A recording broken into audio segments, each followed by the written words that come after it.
Родины.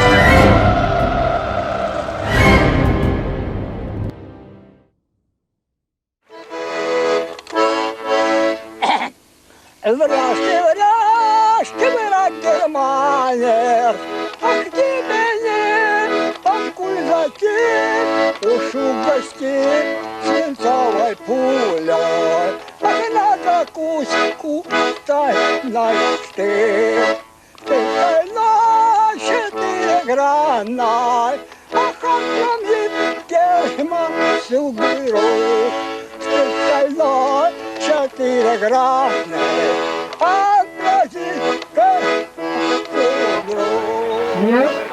Как жили-то раньше? Ну так до Колчаковской жили хорошо. С Колчаковской тут уж пошли хромать. Ну, У нас до Колчака 20 коров было и 20 лошадей. а вы жили в которой деревне? В Комлевом. Это где? Южно-Дубровна. Южно-Дубровной, да? Да. Вот. Между нами там где километра, где полтора, значит, было. Вот так вот.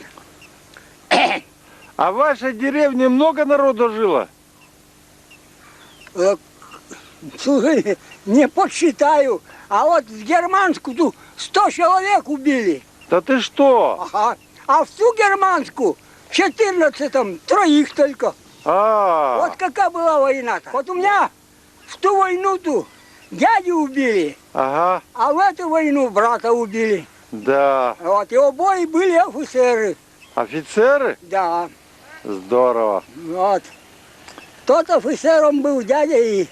Но у дяди-то тогда что, в царское время эти позолочены были. Ну-ну. Эти позолочены, все Ага, это. Не стрель, блядь, наверное, нас трясигает. ну-ну. Вот так.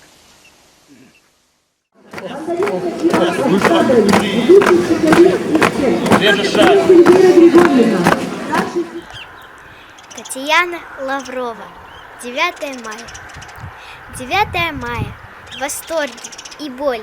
Поздравить тебя с Днем Победы позволь. Цветы, вишни, яблони брызнули цветом. Всем, кто воевал, благодарны за это. Счастливое утро, чудесный подарок. Они отразили на фронте удары. С земли, с моря, с неба прогнали врага. Всем память о них светла, дорога. Пускай на минуту умолкнут все речи, и в память о них зажигаются свечи.